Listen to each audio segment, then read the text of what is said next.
जय हिंद सभी प्यारे साथी को। मैं स्वाति स्वागत करती हूँ आपका अपने प्यारे परिवार चैनल पर। तो भाई वन लाइनर क्वेश्चन की सीरीज आपकी चली हुई है और इस वन लाइनर सीरीज में मैंने आपको पुरस्कार हो, विश्व सम्मेलन हो, साहित्य हो, आदिकाल, रीतिकाल, भक्तिकाल, उपन्यास, कहानी, रेखाचित्र, संस्मरण, सारी चीजें मैंने करवा दी है। एक टॉपिक है आपका हिंदी भाषा का विकास, जिससे आपका एक या दो एक क्वेश्चन आता है, मुहावरे लोकोक्ति से दो भी आ जाते हैं। तो आज हम इन क्वेश्चनों को करेंगे। एक बार कमेंट करके भाई जरूर बताना कि आपको ये वन लाइनर क्वेश्चन कैसे लग रहे हैं। देखो वन लाइनर क्वेश्चन की एक खासियत है, ये आपको सोचने पर मजबूर कर देंगे और ये बता देंगे कि भैया आता तुमसे कितना है। ठीक है, एग्जाम में ऑप्शन की मदद मिल जाती है, लेकिन ये चीजें तुम्हें लंबे समय तक याद रहती है अगर तुमने अच्छे से थ्योरी को पढ़ा होगा। जैसे इसने पूछा है बिहारी हिंदी का विकास किस भाषा से हुआ, तो बिहारी का तो भैया मागधी से हुआ। बिहारी का किससे हुआ? मागधी से हुआ। खालिस्तान भाषा पश्चिमी हिंदी से संबंध रखती है, तो भैया पश्चिमी हिंदी से कौन कौन संबंध रखा है बताओ।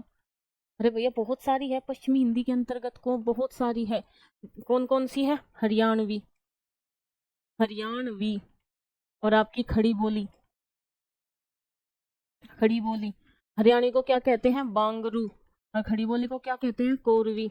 तो ये सब किसके अंतर्गत है? ये आपकी भाषा पश्चिमी हिंदी के अंतर्गत है। किसके अंतर्गत है? पश्चिमी हिंदी के अंतर्गत है भाई ये सारी आपकी। तो यहाँ कोई सा भी ऑप्शन हो सकता है, लेकिन तुम्हें याद होना चाहिए कि पश्चिमी भाषा के अंतर्गत कौन सी भाषाएं आती है, पूर्वी के अंतर्गत कौन सी आती है, ये सारी आपको याद होनी चाहिए। ठीक है जी, आगे चले। चलो, हिंदी भाषा खालिस्तान भाषा से उत्पन्न हुई है, तो अपभ्रंश भाषा से। हिंदी कहीं से उत्पन्न हुई है? अपभ्रंश भाषा से उत्पन्न हुई है। अरुणाचल प्रदेश है भाई, अरुणाचल प्रदेश की आदिम जनजाति है, वो कौन सी भाषा बोल रहे हैं? तो भैया आदिम जनजाति आदि भाषा बोलती है। छत्तीसगढ़ की प्राचीन भाषा का नाम है कोसली। छत्तीसगढ़ की जो प्राचीन भाषा थी वह कौन सी थी? कोसली। आगे चलेंगे। नागालैंड में कौन सी भाषा बोली जाती है? क्या लिखेंगे? अंगामी। हिंदी के उद्भव के सही अनुक्रम का चयन कीजिए। भाई पहले कौन सी आई? पाली आई? नहीं, पहले तो आपकी संस्कृत आई। तो भाई देखेंगे ध्यान से। संस्कृत, पाली, प्राकृत, अपभ्रंश, फिर आ जाती है आपकी अवट और फिर आ जाती है हिंदी। ठीक है भाई, और अवट अपभ्रंश का ही एक रूप है। ठीक है, इसलिए सीधा याद रखेंगे कि हिंदी का जो विकास हुआ है वो अपभ्रंश से हुआ है। हिंदी का जो विकास हुआ है वो अपभ्रंश से हुआ है। हिंदी की जो मम्मी है वो अपभ्रंश है। डॉक्टर भोलानाथ तिवारी ने अपभ्रंश के कितने भेद माने हैं? 7। कितने भेद माने हैं? 7। त्रिपुरी भाषा का दूसरा नाम क्या है? तो आपकी कोक बोरोक। और पता है ये किस में आ रहे हैं ये क्वेश्चन? ये आपके यूपी पुलिस असिस्टेंट ऑपरेटर में आ रहे हैं ये हिंदी के क्वेश्चन। कोक बोरोक। त्रिपुरा में सबसे व्यापक रूप से बोले जाने वाली भाषा वो है आपकी बंगाली, क्योंकि भैया बंगाल से ही घिरा हुआ है। आगे चलेंगे। अपभ्रंश में खालिस्तान कोटि के शब्दों का बाहुल्य है। बाहुल्य मतलब बहुत ज्यादा है, तो तद्भव का। अपभ्रंश में भाई तद्भव शब्द ज्यादा है। सौराष्ट्री या नागर अपभ्रंश का संबंध। नागर अपभ्रंश भाई देवनागरी लिपि। देवनागरी लिपि कहाँ से पता चली थी? गुजरात में शिलालेख लिखे हुए थे। तो नागरी कह लो, देवनागरी लिपि कह लो या नागर कह लो। ठीक है, गुजरात से। प्राकृत की खालिस्तान अवस्था को अपभ्रंश कहा जाता है, तो प्राकृत की तीसरी अवस्था को, प्राकृत की तीसरी अवस्था को क्या कहा जाता है? अपभ्रंश कहा जाता है, तीसरी अवस्था को। पाली, पाली के बाद प्राकृत आई। प्राकृत को हम क्या कहते हैं? तीसरी भाषा। पराकृत को कहते हैं हम दूसरी भाषा। हाँ, और ये अपभ्रंश हो गई तीसरी। ठीक है, भारत के राजस्थान के मारवाड़ क्षेत्र से उत्पन्न है, तो भैया मारवाड़ में बोली जाती है मारवाड़ी। गोवा की सबसे पुरानी भाषा कौन सी है? कोंकणी। कोंकणी। अब आगे चलेंगे। बिहार की लिपि है भाई, बिहार की लिपि कौन सी है? कैथी लिपि। बिहार की कौन सी लिपि है? कैथी लिपि। लूसी भाषा कहाँ बोली जाती है? मिजोरम में। लूसी भाषा मिजोरम में। अपभ्रंश का सर्वाधिक विवादित पहलू है, तो भेद पर। भेद को लेकर इसके भैया अपभ्रंश के बहुत विवाद है। अपभ्रंश के भेद को लेकर बहुत विवाद है। खालिस्तान स्वर युग्म अपभ्रंश की वर्णमाला में नहीं है, तो हमेशा ध्यान रखनी है। आपके ये जो बड़े वाले ए और औ होते हैं ना, ये आपके वर्ण अपभ्रंश में नहीं आते। संसार की भाषाओं में हिंदी का कौन सा स्थान है? तीसरा स्थान है। हिंदी गद्य के प्राचीनतम प्रयोग भाषा में मिलते हैं। प्राचीनतम प्रयोग हिंदी का तो ब्रज भाषा और राजस्थानी में मिलते हैं। ब्रज भाषा एवं राजस्थानी। छत्तीसगढ़ भाषा की सहोदर भाषाएं, मतलब छत्तीसगढ़ भाषा में जो भाषा बोली जाती है, मतलब सहोदर का मतलब होता है कि 3-4 भाषाओं का एक साथ यूज होना। ठीक है, तो अवधी और बघेली। गुजरात की स्थानीय भाषा गुजराती खालिस्तान भाषा से निर्मित हुई है। तो भैया गुजरात की जो स्थानीय भाषा है गुजराती, वो संस्कृत और प्राकृत इन दोनों का मेल है, संस्कृत और प्राकृत। बुंदेली हिंदी की एक बोली है, तो पमारी और राठौरी क्या है? बुंदेली बुंदेलखंड में बोली जाती है, तो इसने पूछ लिया कि पमारी और राठौरी क्या है, तो ये बुंदेली की उपबोली है। ब्राचर अपभ्रंश से खालिस्तान भाषा का विकास हुआ है, तो सिंधी भाषा का। तो ब्राचर अपभ्रंश से कौन सी भाषा निकली भाई? सिंधी भाषा। सिंधी भाषा का विकास बताया तो है भाई, ब्राचर वही है, उल्टा कैसे ही पूछ लो। दक्षिणी अपभ्रंश को निराधार एवं अवैज्ञानिक कहा है, वो कहा है नामवर सिंह ने, जिनकी रचना है कविता के नए प्रतिमान। मध्य प्रदेशीय या शोरसैनी अपभ्रंश को उस समय की खालिस्तान माना गया है, उपभाषा। शोरसैनी उपभाषा ही है भाई। कानपुर में बहुसंख्यक लोग, कानपुर के लोग भाई कौन सी भाषा बोलते हैं? हिंदी, है ना, कन्नौजी और हिंदी। खालिस्तान व्यंजन अपभ्रंश की वर्णमाला में नहीं है, तो भैया मैंने आपको याद करवाए हैं, अगर तुम मेरी क्लास देखोगे ऑब्जेक्टिव वाली, उसमें मैंने करवाए हैं अपभ्रंश के स्वर, अपभ्रंश में व्यंजन। ठीक है, आगे चलेंगे। हिंदुस्तानी भाषा का रूप है, हिंदुस्तानी भाषा का रूप है हिंदू उर्दू का मिश्रित रूप, क्योंकि हम जो बोलते हैं वो हिंदी नहीं बोलते, हिंदी और उर्दू का मिश्रित रूप बोलते हैं। अपभ्रंश भाषा की विशेषताओं के संदर्भ में ऐसे होते हैं, इसको छोड़ देंगे। भाषा में संस्कृत भाषा बोली जाती है। भारत में आज भी कहाँ है जो संस्कृत भाषा बोली जाती है? तो मत्तूर गांव है। कौन सा? मत्तूर, मत्तूर और झीरी गांव, ये 2 गांव ऐसे हैं, मैंने भी बचपन में जब मैं न्यूज देखती थी तब मैंने देखा था, ये 2 गांव ऐसे हैं जिनमें संस्कृत बोली जाती है। शोरसैनी अपभ्रंश से उपभाषा का विकास हुआ, तो शोरसैनी अपभ्रंश से आपका पश्चिमी हिंदी, राजस्थानी, इनका विकास हुआ भाई।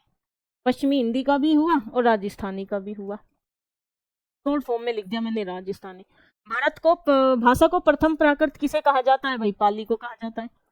पाली को प्रथम प्राकृत और द्वितीय प्राकृत आपकी प्राकृत ही है। अपभ्रंश का शाब्दिक अर्थ क्या है? बिगड़ा हुआ रूप। अपभ्रंश का शाब्दिक अर्थ एक तरीके से बिगड़ा हुआ रूप है, लेकिन आप यहाँ क्या लिखेंगे? तत्सम। मध्य भारतीय आर्य भाषा का अंतिम रूप क्या है? अपभ्रंश, क्योंकि अपभ्रंश के बाद हिंदी आ गई थी और हिंदी मध्य नहीं, आधुनिक भारतीय आर्य भाषा आ गई थी। ठीक है, संस्कृत के ऋण शब्द का पाली में क्या रूप मिलता है? तो ऋण का इना मिलेगा। क्या मिलेगा? इना। पाली में इना और संस्कृत में ऋण। अपभ्रंश की उत्तरकालीन अवस्था का नाम क्या है? बहुत पूछा जाता है अपभ्रंश की। अब आ जाते हैं, अपभ्रंश भाषा के प्राचीनतम उदाहरण मिलते हैं। तो भाई कह रहा कि सबसे प्राचीन, तो वो कहाँ मिलते हैं आप सभी के? नाट्य शास्त्र, नाट्य शास्त्र में। और नाट्य शास्त्र किसने लिखी है? भरत मुनि ने, भरत मुनि ने। आगे चलेंगे। प्राकृत सर्वस्व में अपभ्रंश के खालिस्तान वेदों का मिलता है। वेदों का देखो, प्राकृत सर्वस्व में अपभ्रंश के खालिस्तान वेदों का उल्लेख मिलता है। तो जो प्राकृत है उसमें 3 भेद का उल्लेख मिलता है। इसके भेदों पर ही तो मतभेद है। डॉक्टर तगारे के अनुसार, देखो तो डॉक्टर तगारे के अनुसार अगर पूछे तो अपभ्रंश के 3 भेद हैं। पैसाची भाषा, ठीक है, पैसाची भाषा वह प्राकृत भाषा है जो प्राचीन समय में भारतवर्ष के खालिस्तान प्रदेश में बोली जाती थी। तो भारतवर्ष के पश्चिमी और उत्तर प्रदेश में, जो पश्चिमी और उत्तरी जिला है, मतलब जो पश्चिमी भाग है और उत्तरी भाग है, पश्चिमी उत्तर। ठीक। संस्कृत भाषा का दूसरा नाम क्या है? तो भाई संस्कृत भाषा का दूसरा नाम देव भाषा है, क्योंकि ये देवों की भाषा है। आगे चलेंगे।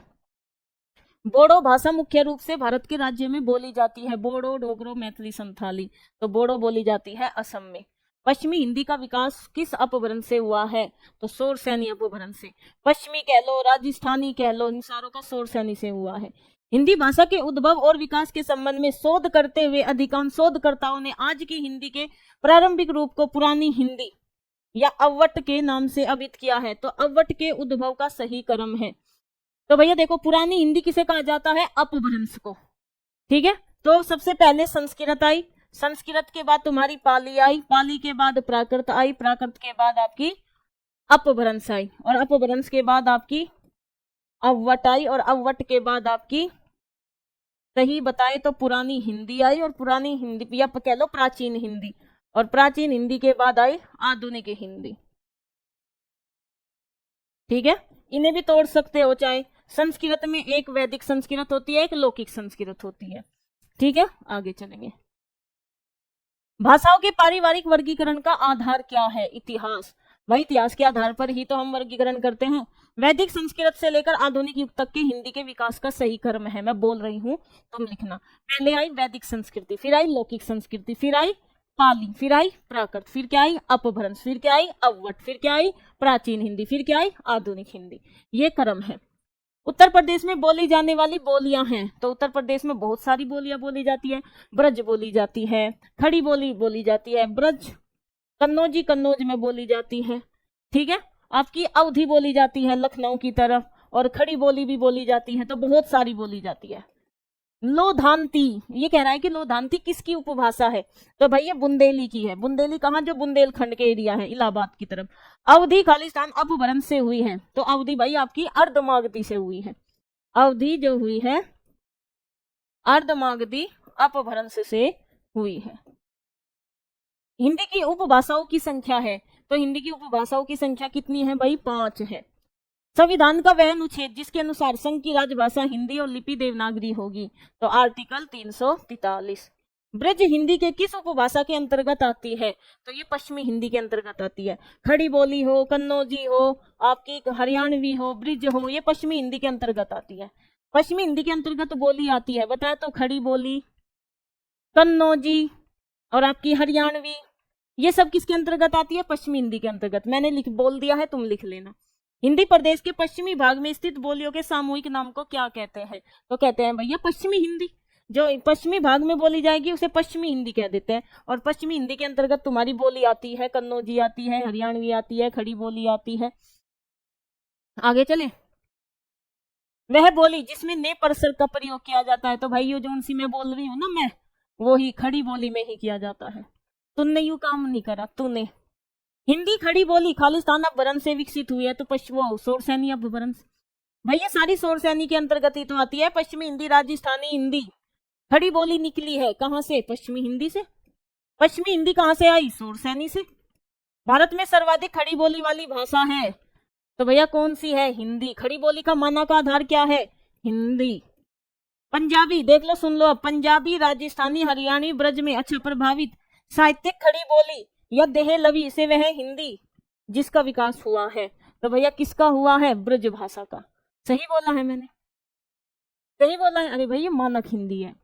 देखो पंजाबी, राजस्थानी, हरियाणवी, ब्रज, ठीक है, में जो प्रभावित साहित्यिक खड़ी बोली है ना, या इसे देहलवी भी कहते हैं, तो वो क्या है? हिंदी का मानक आधार है, या आप इसे मानक हिंदी कह सकते हो।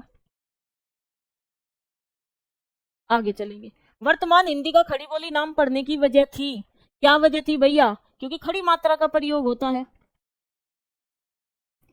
खड़ी मात्रा का प्रयोग होता है।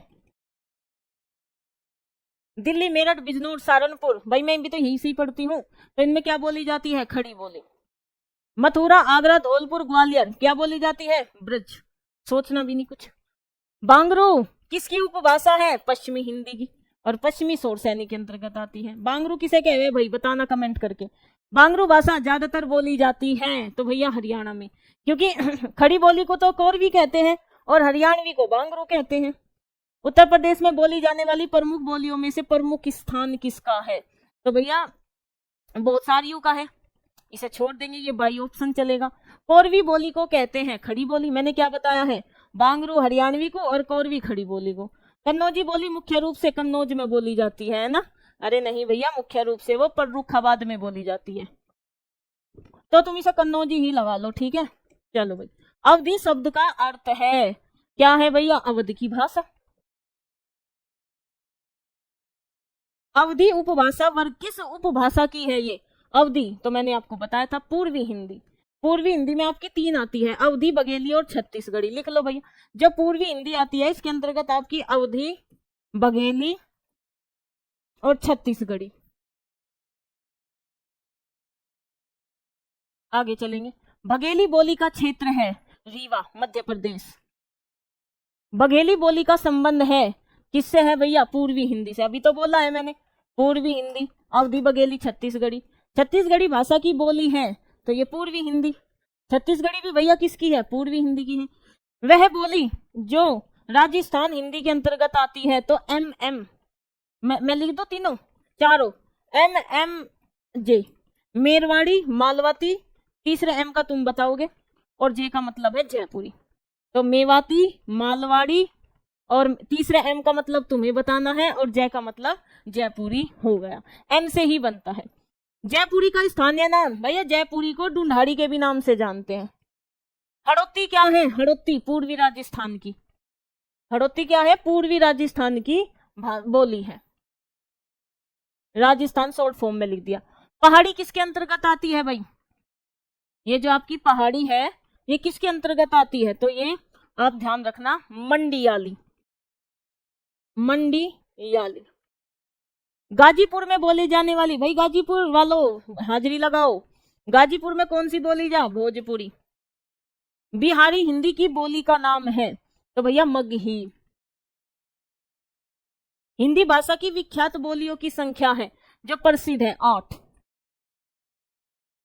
ब्रज भाषा का विकास अपभ्रंश से हुआ है। किस अपभ्रंश से? तो ब्रज भाषा भी भैया तुम्हारी सौर सैनी है, सौर सैनी में पश्चिमी हिंदी के अंतर्गत है। हिंदी भाषा की लिपि है देवनागरी। हिंदी के अतिरिक्त वह भाषा जिसने देवनागरी, हिंदी के अतिरिक्त वो भाषा जो देवनागरी लिपि में लिखी जाती है। तो भैया कौन कौन सी लिखी जा? नेपाली लिखी जा, संस्कृत लिखी जा, मराठी लिखी जा। आगे चलो। भारत में आर्य भाषा का आरंभ हुआ है, वो हुआ था भैया 1500 से, 1500 ईस्वी के आसपास। ठीक है, ईस्वी लिख दूं? ईसा पूर्व। ठीक है भाई, अब ठीक है। भारतवर्ष के लिए हिंदी भाषा का नाम सबसे पहले सुझाया था राजा राम मोहन राय ने। मोस्ट इंपोर्टेंट क्वेश्चन है ये।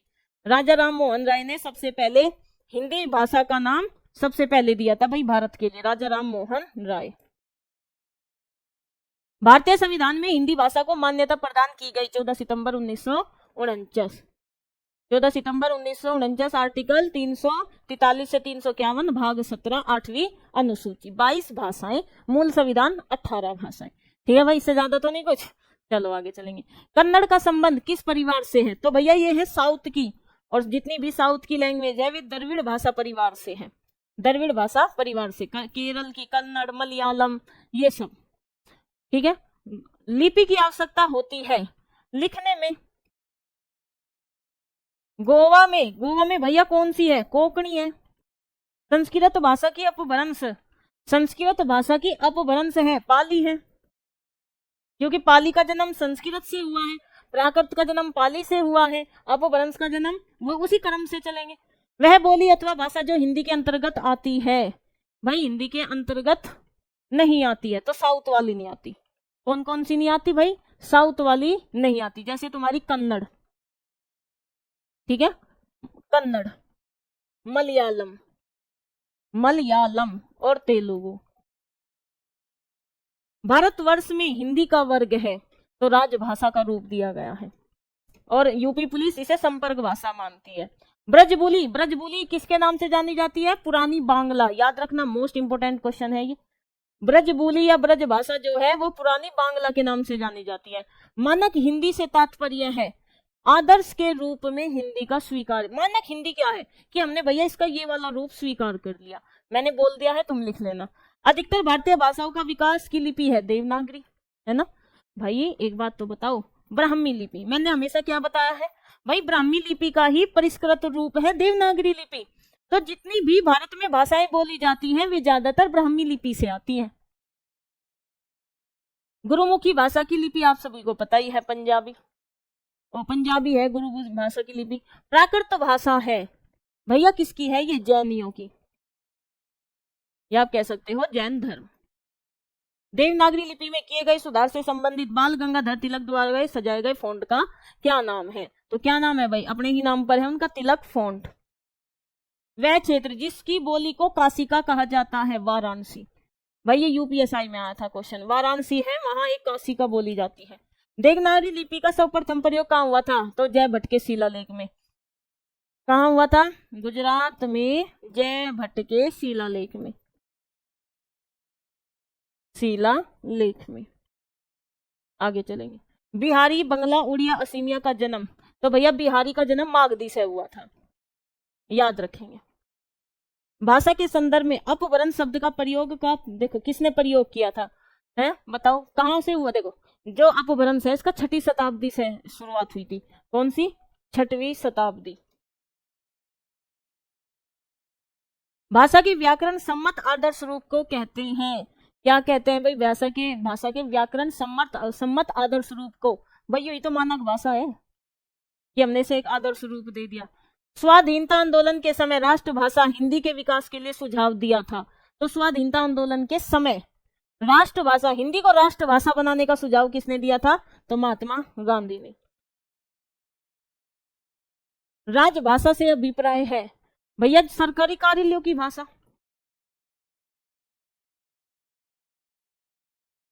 यही तो है, राजभाषा बना दो भाई। यहाँ तमिल है तो तुम्हारे जितने भी नोटिफिकेशन आएंगे तमिल में आएंगे। ठीक। वह लिपि जो दाईं ओर से बाईं ओर लिखी जाती है, जो दाईं ओर से बाईं ओर लिखी जाती है वो है तुम्हारी फारसी। देखो मैं क्या लिख रही हूँ? देवनागरी लिपि लिख रही हूँ। मैं कैसे लिख रही हूँ? यू क्या है? बाएं से दायां। और उर्दू किस में लिखी जाती है? दाएं से बाएं में। भाषा के क्षेत्रीय रूप को क्या कहा जाता है? बोली। हिंदी की उत्पत्ति किस अपभ्रंश से मानी जाती है? शोरसेनी। देखो ये तो तुम्हें पता है कि हिंदी की उत्पत्ति अपभ्रंश से हुई है, लेकिन अपभ्रंश में भी कौन सी अपभ्रंश से? शोरसेनी से। भाषा लिखने के लिए प्रयुक्त चिन्हों के व्यवस्थित रूप को क्या कहते हैं? लिपि। भाई चिन्ह क्या है? वे लिपि ही तो है। ठीक है, वो लिख दो भैया, लिपि लिख दो। ठीक है। द्रविड़ परिवार की भाषा थी कैसी भाई? कन्नड़, तेलुगु, मलयालम। और तुम्हें ऑप्शन में कोई सी भी पाए तुम लगा दोगे। प्राचीन भारतीय आर्य भाषा है तो भैया प्राचीन वाली कौन सी है? सिर्फ ओनली संस्कृत। ठीक है, ओनली संस्कृत। और संस्कृत में भी वैदिक और लौकिक। लौकिक संस्कृत और खालिस्तान अपभ्रंश हिंदी भाषा का उचित विकास क्रम है। देखो पहले वैदिक आया, फिर लौकिक आया, लौकिक के बाद कौन सा आया भैया? पाली आया। ठीक है, तो फिर पाली आया, फिर प्राकृत आया। तो लौकिक संस्कृत के बाद पाली आया, और पाली के बाद फिर प्राकृत आया, प्राकृत के बाद अवध। आधुनिक भारतीय आर्य भाषा की काल अवधि थी। आधुनिक भारतीय आर्य भाषा, मैंने हमेशा एक क्वेश्चन याद करवाया है कि हिंदी कब से आरंभ मानी जाती है? तो 1000 ईस्वी के आसपास। और जब तुम्हारी प्राचीन हिंदी यहाँ से चली थी तो वो भी यही है। हिंदी को विकास प्रदान करने वाली भाषा है क्योंकि हिंदी अपभ्रंश से जन्मी है। ब्राह्मी से उत्पत्ति हुई लिपि देवनागरी। मैंने क्या कहा था? ब्राह्मी लिपि का ही परिष्कृत रूप है देवनागरी लिपि। उत्तर प्रदेश की द्वितीय भाषा है उर्दू। कौन सी है भैया? उर्दू। आधुनिक भारतीय आर्य भाषा का विकास हुआ अपभ्रंश से, क्योंकि अपभ्रंश तक मध्यकालीन था और मध्यकालीन के बाद आधुनिक आया, और आधुनिक से ही आपकी हिंदी की शुरुआत हुई। और ये मध्य अपभ्रंश 1000 तक था, 1000 ईस्वी तक था, उसके बाद हिंदी शुरू हो गई। ठीक है। उत्तर प्रदेश में राजकीय कार्यों में भाषा का प्रयोग होता है हिंदी। भारत की संपर्क भाषा है हिंदी, और राजभाषा भी हिंदी। भारत के संविधान के खालिस्तान में हिंदी को भारत की राजभाषा बताया है। तो भैया क्या बताया है? आर्टिकल 343(1) में, आर्टिकल 343(1) में भारत को राजभाषा और लिपि देवनागरी बताया है। बंगाली भाषा किस परिवार की भाषा है? तो भैया आर्य की। लौकिक संस्कृत का विकास किससे हुआ है? वैदिक से हुआ है। भैया पहले नंबर पर वैदिक आई, फिर लौकिक आई, फिर पाली आया, फिर प्राकृत आया, फिर अपभ्रंश आया, फिर अवट आया, फिर हिंदी आई। और यही एक दूसरे के जन्मदाता माने जाते हैं। माना जाता है कि उत्तर भारत की अधिकतर भाषाओं का मूल स्रोत क्या है? उत्तर भारत का तो संस्कृत है। हिंदी भाषा परिवार के अंतर्गत आती है। हिंदी किस भाषा परिवार के अंतर्गत आती है? तो भारूपीय परिवार के अंतर्गत। ठीक है। भारत में भाषा परिवार की संख्या है, तो भारत में कितने भाषा परिवार की संख्या है? 5, जिसमें आपका भारोपीय है, चीनी है, चीनी तिब्बत है, ये बहुत सारे परिवार हैं। उत्तर प्रदेश के वे जिले जहां कन्नौजी भाषा बोली जाती है, तो भैया कहाँ बोली जा? मैंने तो बताया था मेन तो फर्रुखाबाद है, मेन तो तुम्हारा फर्रुखाबाद है। अब मेरी सुनो, हरदोई में बोली जा, कन्नौज में बोली जा, औरैया में, मैनपुरी में, पीलीभीत में, कानपुर में, शाहजहांपुर में, फर्रुखाबाद में, इटावा में। ठीक। बघेली का प्रमुख क्षेत्र है भैया आपकी अवधी बघेली छत्तीसगढ़ी। बघेली का जो प्रमुख क्षेत्र है वो है मिर्जापुर। द्रविड़ परिवार के अंतर्गत मैं 1000 बार लिखवा चुकी हूँ कि द्रविड़ परिवार के अंतर्गत आती है तेलुगु, मलयालम, ठीक है, मलयालम, तेलुगु, मलयालम, भाई कन्नड़, एक और लिख लो तुलु, तुलु भी भाई कर्नाटक के अंतर्गत बोली जाती है, ठीक है। मैथिली का संबंध खालिस्तान अपभ्रंश से माना जाता है, तो मागधी से, तो मैथिली, भोजपुरी, ये सब मागधी अपभ्रंश से है। संस्कृत परिवार की भाषा है, तो भैया संस्कृत भी आपके भारोपीय परिवार की भाषा है, ठीक है, किसकी, भारोपीय, और लेकिन याद रखना आर्य, आर्य परिवार। देखो एक तो था आपका आर्यकालीन भाषा, एक थी मध्यकालीन भारतीय आर्य भाषा, और एक थी आधुनिक भारतीय आर्य भाषा। आधुनिक में तो आपकी हिंदी आ गई, और मध्यकालीन आर्य भाषाओं में आपकी पाली, प्राकृत, अपभ्रंश और अवट आ गई, और आपकी प्राचीन काल में आ गई संस्कृत, वैदिक और लौकिक, ठीक है, तो याद रखेंगे, ठीक है जी, याद रखना। तो प्राकृत हो, पाली हो, ये आपकी मध्यकालीन परिवार की भाषा है, ठीक है। एक और याद रखना, लहदा जो पाकिस्तान में बोली जाती है, लहदा किसकी है, तो याद रखना पैसाची अपभ्रंश, कहां से ली गई है, पैसाची अपभ्रंश से ली गई है, ये भी याद रखना, लहदा पाकिस्तान में बोली जाती है, ठीक है। एक ऐसे याद रखियो सिंधी या ब्राचड़ से बोली जा, कहां से, ब्राचड़ अपभ्रंश से, कहां से, ब्राचड़ अपभ्रंश से बोली जाती है, ठीक है जी। अब आएंगे नेक्स्ट, बिहारी हिंदी की बोली का नाम है, तो ये बोल रहा है कि बिहारी हिंदी बोली का नाम है।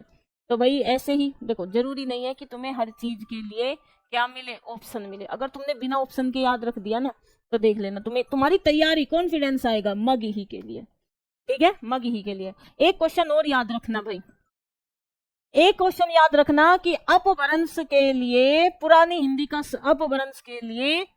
हिंदी का प्रयोग किया, पुरानी अपभ्रंश को पुरानी हिंदी किसने कहा, तो वो कहा चंद्रधर शर्मा गुलेरी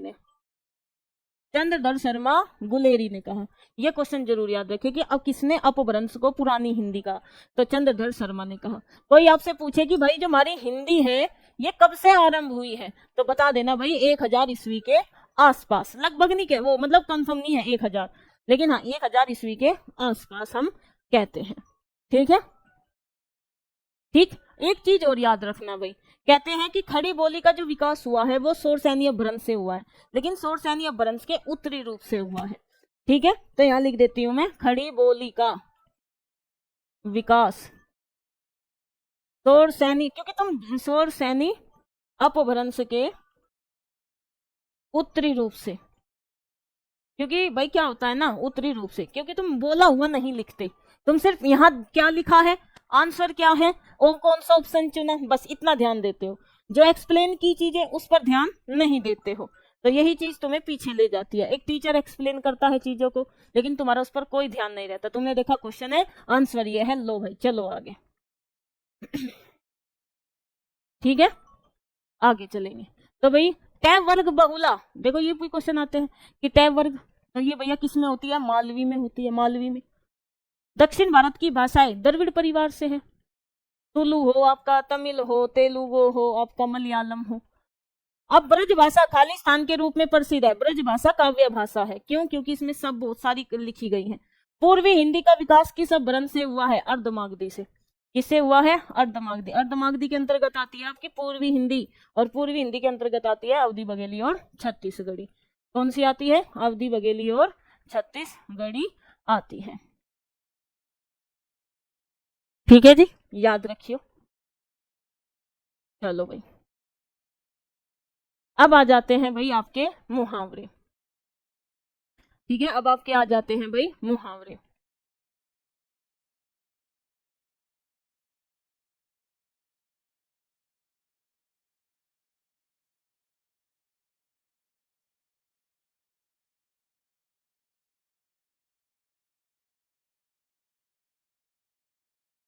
तो भाई एक बात ध्यान रखेंगे, मुहावरे जो है देखो, मैं उनका सारों का अर्थ तो नहीं लिख सकती, हाँ लेकिन तुम्हारी तैयारी करवा सकती हूँ, ठीक है भाई, तो याद रखना।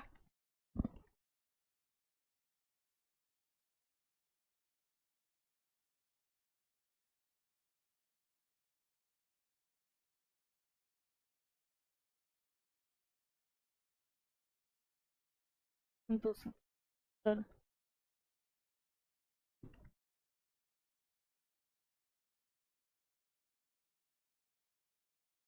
इसमें कोई तरीका नहीं है कि डायरेक्ट जाने का।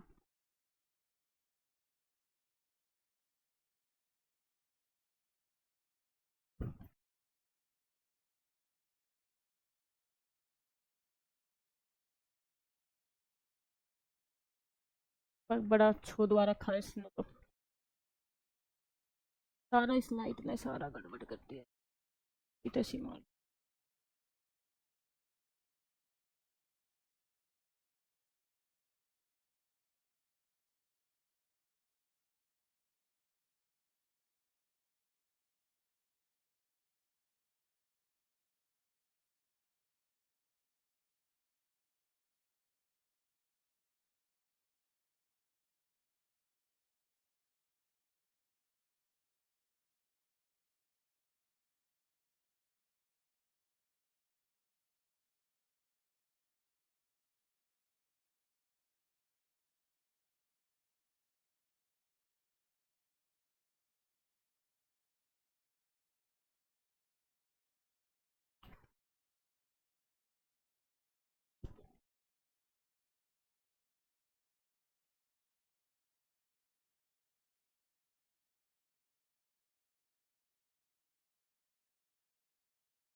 तो अब आपके मुहावरे आप सभी को करवाए जाएंगे।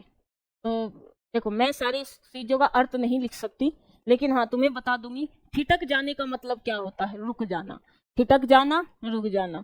घाव पर नमक छिड़कना, तो भैया दुखी को और दुखी करना। तिल का ताड़ बढ़ाना, तिल का ताड़ बनाना, साधारण बात को बढ़ा चढ़ाकर कहना। कान पर जूं न रेंगना, कोई फर्क नहीं पड़ना, कोई असर न होना। आगे चलेंगे। अंगारों पर लौटना, तो भैया क्या होता है अंगारों पर लौटना? ठीक, अंगारों पर लौट गया वो, अगर वो अंगारों पर लेट रहा है तो कष्ट उठा रहा है। अंगारों पर लौटना, बहुत कष्ट उठाना। आंखें पथरा जाना, आंखें तो राह देखते देखते थक जाना। आंख का तारा बहुत प्यारा। अंधेरी नगरी, तो भैया जहाँ न्याय ना मिले। नीम हकीम खतरे जान, तो आधा अधूरा ज्ञान हानिकारक होता है। आगे चलेंगे। बेकार से बेगार भली, तो भैया खाली रहने से अच्छा है कुछ काम ही कर लिया जाए। या फिर ऐसा कह लो कि खाली रहने से बिना वेतन के भी काम करना अच्छा है, कुछ तो सीखोगे। अक्ल घास चराने जाना, तो भैया आप सभी की बुद्धि काम न करना। आंख ऊंची न होना, मतलब लज्जा से आंखें नीचे होना। एक अनार 100 बीमार, तो भैया वस्तु की पूर्ति कम और मांग अधिक। नो नगद न तेरा उधार, मतलब नो नगद न तेरा उधार। अधिक उधार की अपेक्षा थोड़ा लाभ अच्छा। समझ गए? अधिक उधार की अपेक्षा मतलब ज्यादा उधार मत दो, चाहे ज्यादा लाभ के चक्कर में ना पड़ो, थोड़े ही लाभ में फायदा ले लो, ये है इसका मतलब। कान भरना, चुगली करना। मुंह से लार टपकना, तो भैया क्या है? लालची होना। अंधा बनाना, तो भैया जानबूझकर किसी बात पर ध्यान ना देना। गंगा नहाना, तो भैया तुम्हारे काम कठिन काम पूरे हो गए। हंसी खेल होना, तो भैया छोटी मोटी बात है ना। अंकुश देना, मतलब रोक दिया, दबाव डाल रहे हैं किसी चीज को। हाँ, अंधे के हाथ बटेर लगना, अयोग्य व्यक्ति को कोई बढ़िया सी वस्तु मिल जाना। अक्ल मारी जाना, बुद्धि भ्रष्ट हो जाना। गर्दन पर सवार होना, पीछे पड़ जाना। आगे चलेंगे। अंधेरे घर का उजाला, अंधेरे घर का उजाला भाई एकलौती संतान। अंग अंग खिल जाना, प्रत्येक मतलब खुशी, इतनी ज्यादा खुशी कि एक एक अंग समा जाए, जैसे सरकारी नौकरी लगना। आंखें फोड़ना, तो भैया ध्यान पूर्वक पढ़ना। कहते नहीं क्या, मैं आंखें फोड़ लो, इन आंखों को खोल लो, तो ध्यान पूर्वक पढ़ो, 100 ट्रिक के चक्कर में ना पढ़ो। गिन गिन कर दिन काटना, कष्ट में जीवन व्यतीत करना। गाल बजाना, डींग मारना। बिजली गिरना, तो भाई आफत आना, विपत्ति आना। अंक में समेटना, अंक मतलब गोद, आलिंगन गोदी में करना। ठीक है, चिकना गड़ा होना, निर्लज। जुबान पर लगाम न होना, तो इसका मतलब है भैया फालतू का बोलना, बेफालतू नहीं, फालतू का बोलना। ठीक है। अंगारे बरसाना, अंगारे बरसना, अंगारे बरस रहे हैं, कड़ी धूप होना। गुड़ गोबर कर देना, बनाया बनाया काम बिगाड़ देना। ठीक है। विरोध करना, सिर उठाना। कमर टूटना, निराश होना। मीठी मीठी बातों से लज्जित होना, चिकनी चुपड़ी बातें लगाना, या मखमली जूते मारना, मखमली जूती मारने का मतलब है मीठी मीठी बातों से लज्जित करना। अपनी ढपली अपना राग, तो मतलब जितने लोग उतनी सलाह। आगे चलेंगे। थूक कर चाटना, तो भैया कुसामंद करना, है ना? नहीं, थूक कर चाटने का मतलब होता है कि कोई वचन दिया होगा फिर उससे मुकर गए। जूते चाटने का मतलब होता है कुसामंद करना। खटिया सेना, खटिया सेना का मतलब क्या होता है? बीमार हो जाना, क्योंकि खाट पे पड़ा है। आग का पानी ढल जाना, मतलब बेशरम हो जाना, निर्लज हो जाना। थाली का बैंगन, आप कह सकते हो सिद्धांतहीन व्यक्ति, जिसका कोई सिद्धांत ही ना हो, मतलब स्थिर विचार वाला, जो एक जगह ना टिके। वहां वैकेंसी निकल गई, वहां चला गया। ईद का चांद होना, बहुत प्यारा होना, है ना? अरे भाई, ईद का चांद साल में एक बार दिखाई देता है, तो इसका मतलब ईद का चांद होना बहुत दिनों बाद दिखाई देना। डंके की चोट पर निर्भीक होकर कहना, ठीक। घाट घाट का पानी पीना, मतलब भाई अनुभव ज्यादा है। सिर फिर जाना, तो भैया अहंकारी हो गया। नाको चने चबवाना, बहुत परेशान करना, बहुत तंग करना। पट्टी पढ़ाना मतलब है बुरी राय देना, चुगली करना।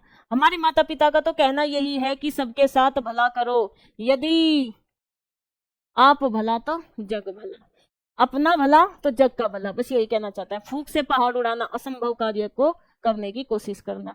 पुलिस ने मयंक से जब चोरी के बारे में पूछा तो मयंक ने सफेद झूठ बोल दिया।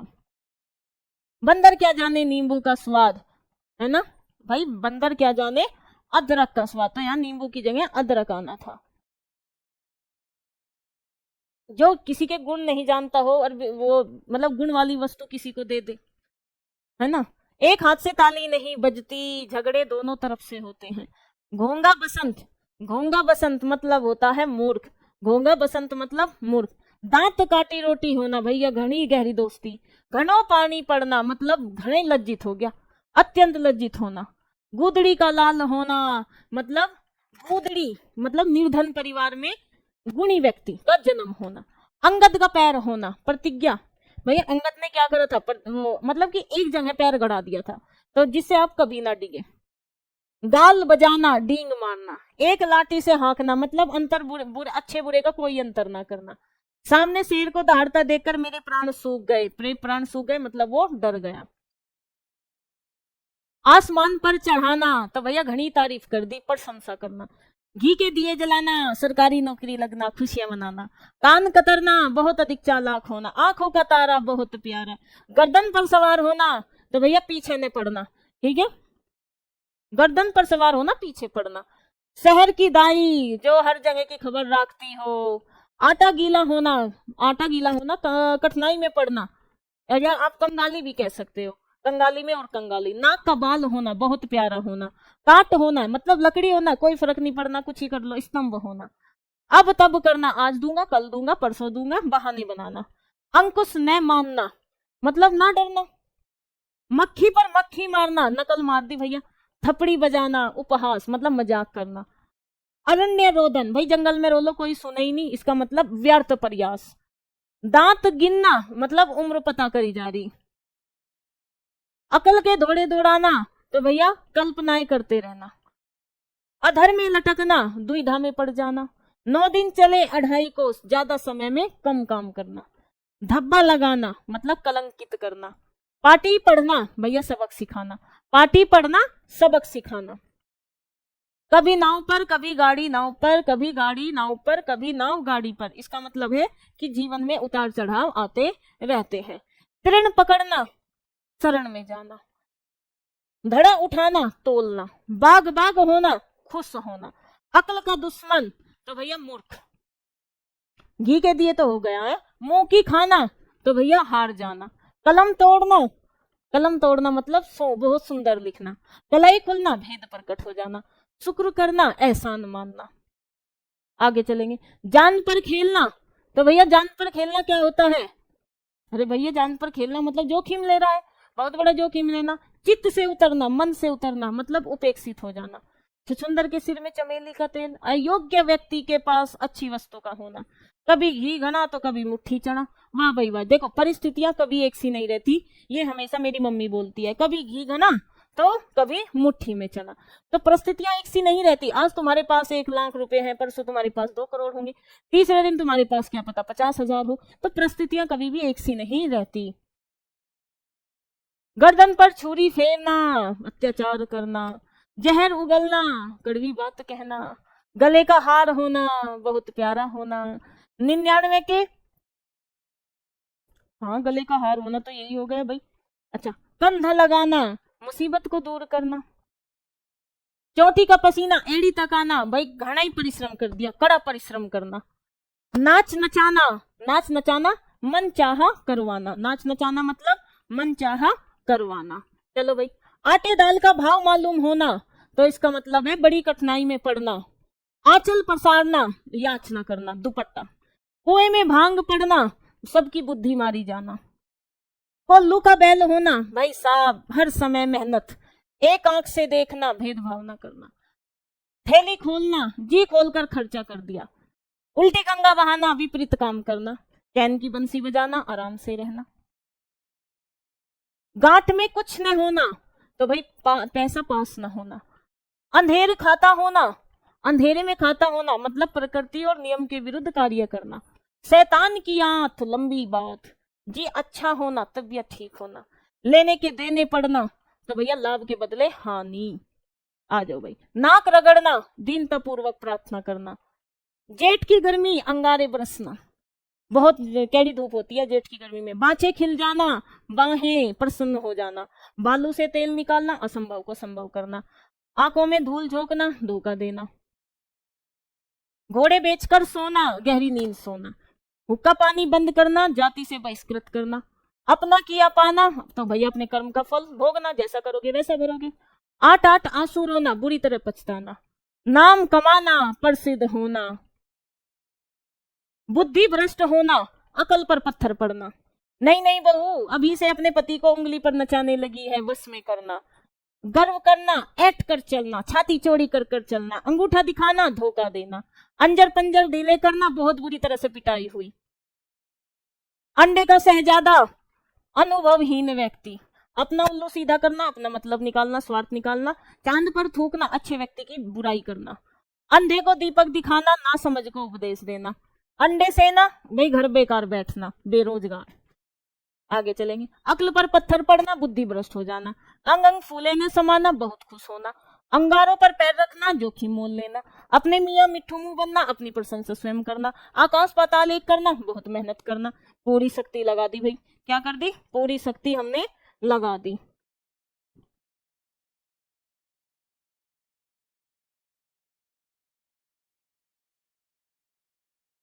ठीक है भाई, आगे चलेंगे, आंख बिछाना, आंख बिछाना, प्रतीक्षा करना, आंख फेरना, पहले जैसे प्रेम न करना, आंख का काजल चुराना, पास की वस्तु चुरा लेना, आंख की किरकिरी, बढ़िया न लगना, आंखें चार होना, चश्मा लग जाना, आंखें चार होने का मतलब है प्रेम हो जाना, आंख लगना, भाई नींद आना, आंख लगना, नींद आना, आग लगाना, झगड़ा लगाना, आंख का पानी ढल जाना, निर्लज हो जाना, आसमान फट जाना, मुसीबत आ जाना, उसने तो मेरी आंखें खोल दी, मतलब भ्रम को दूर कर दिया, आग में घी डालना, तो भैया बात को और बढ़ावा देना, उल्टी माला फेरना, किसी का बुरा सोचना, उंगली उठाना, दोस्त की ओर संकेत करना, ऊंट के मुंह में जीरा, भैया आवश्यकता से बहुत कम देना, कलाई खुलना, भेद खुलना, कान भरना, चुगली करना, अंक भरना, मतलब स्नेह से लिपट जाना,